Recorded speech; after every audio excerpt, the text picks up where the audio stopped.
Hey guys, Richard Bryce here. In today's video, I'm going to show you the 3 different ways that you can deal with high balls. I'm going to be showing you the key coaching points and things that you need to consider to execute them properly. And I'm also going to be talking about the limitations for each different approach. So if you're anything like I used to be, because I used to go to sleep having nightmares about floaty balls and not being able to deal with them, hopefully you'll find this video really helpful. If you do, it'd be awesome if you could hit that thumbs up button and subscribe to my channel.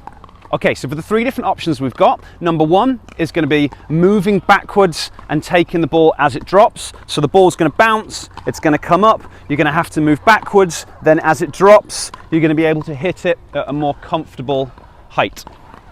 The second option that we've got is going to be to step in and take the ball on the rise. So again, you're going to be hitting it at that more comfortable height, but the ball will just have bounced and you'll be contacting it on the rise.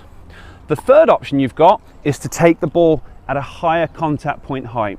So the ball might be still rising or it might be dropping, but you're going to be taking the ball higher depending on the type of shot that you hit. Now, ultimately, which of those 3 options you choose is going to partly depend on your ability level and what you're able to do, and it's going to partly depend on the ball that gets hit at you.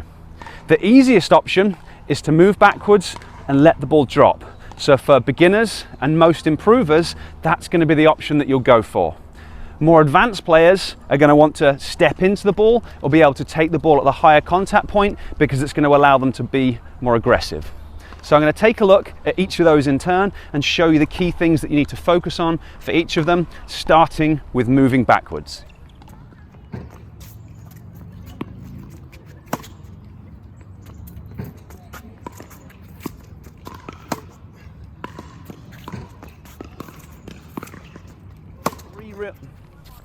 Okay, so as we've just seen, when you're moving back to deal with a high ball, there's 3 things that you really need to focus on and consider. The first one is that early recognition. You've got to pick up where the ball's going as soon as you can, so you can start your backwards movement. The second thing is you've got to do your unit turn. You've got to prepare your upper body and your racket as you're moving backwards. And this is where most people go wrong. They start to move backwards and they haven't really done anything with their arms, they haven't done a unit turn, or if they're using better footwork pattern, they still haven't really prepared, and then when they get there, they're really rushed trying to hit the shot. The third thing is the way that you actually move, so the footwork pattern itself. The ideal footwork is going to be a crossover step, so landing and then taking crossover steps as you do your unit turn. A lot of people tend to do a shuffle and a side step, but that's a much slower way to move. So you want to land, lower your center of gravity. For a right-hander, that right foot is going to pivot out. You're going to step across with your left leg as you're doing that unit turn. Then ideally, once you get there, you'll be back quick enough to load off that back leg and then step into your shot. But as you saw, the ball that I was dealing with, I really struggled to get back in time, so I was ending up hitting the ball just a little bit higher and having to spin into it a little bit. And that's what you're going to find is the ultimate limiting factor with this shot.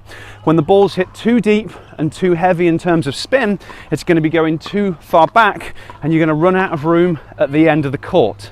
And that's why as you improve and you move up through the levels in tennis, you've got to learn to either take the ball on the rise or to be able to deal with that higher ball. So let's have a look at those now. And we'll start by looking at taking the ball on the rise.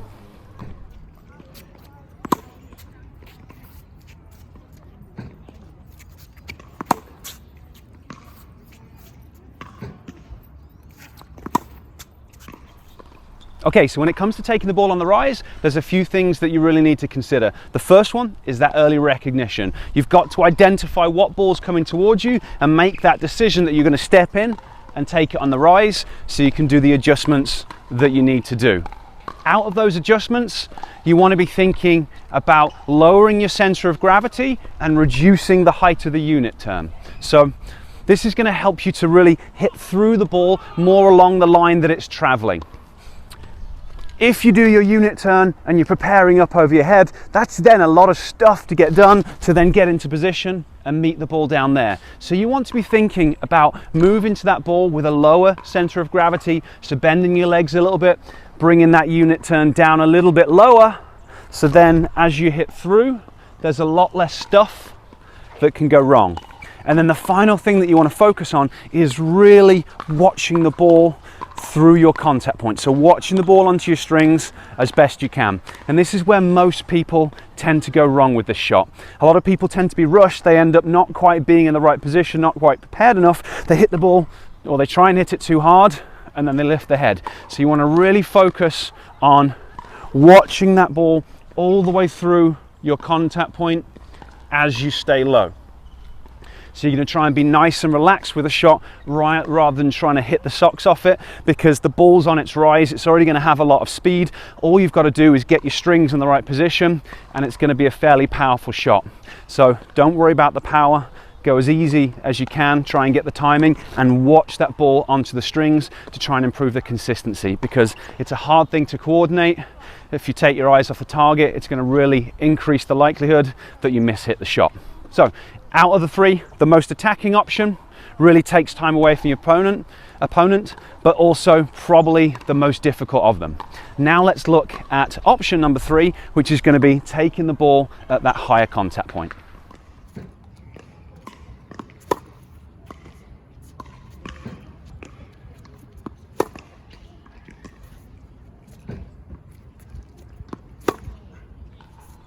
Okay, so that's what it looks like to take the ball a little bit higher. The first key thing that you've got to do is you've got to recognize what shot is coming towards you. You've got that early identification so that you can make the adjustments that you need. Because the second thing that you're really going to do when you try and take that ball higher, and this was one of the key things that I used to do wrong when I struggled with these balls, was the way I did my unit turn.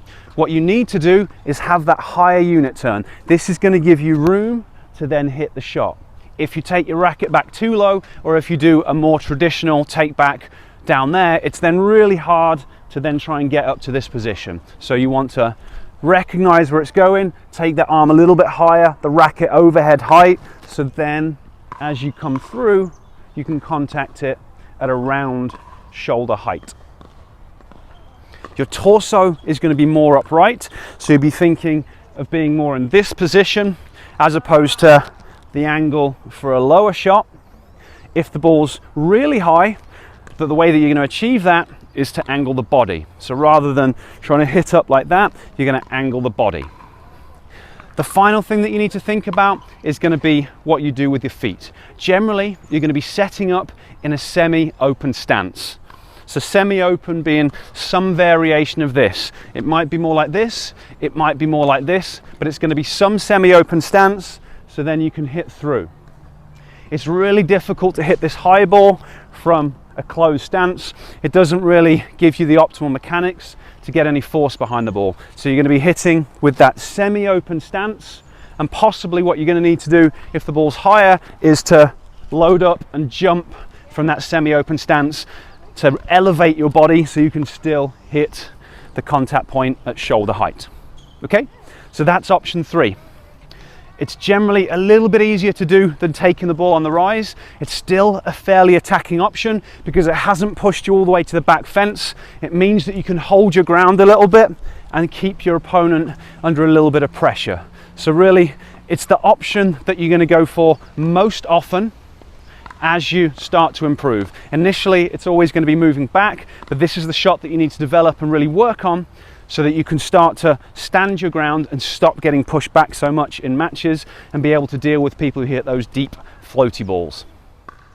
Okay, so there are 3 options for dealing with high balls. We've either got to step back and take it at a comfortable height while it drops. We've got to step in and take it at a comfortable height, but while it rises, really making sure that you watch the ball all the way onto the strings. And then you've got the third option, which is the semi-open stance, the higher take back and contacting at around shoulder height. And really the key to making all those or any of those 3 options work is that early recognition, knowing exactly what you're going to do and execute it.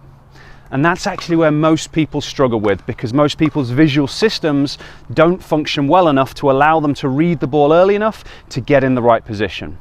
So if that sounds like you, if you struggle to get in the right position, I've created a free training that's really going to help that. There'll be a link in the description. It's to a training I've created about improving visual function on the tennis court. It can make a world of difference for helping you to improve your game, so make sure you check that out. If you found this video helpful, also hit the thumbs up and subscribe to my channel. Okay, I'll see you next time.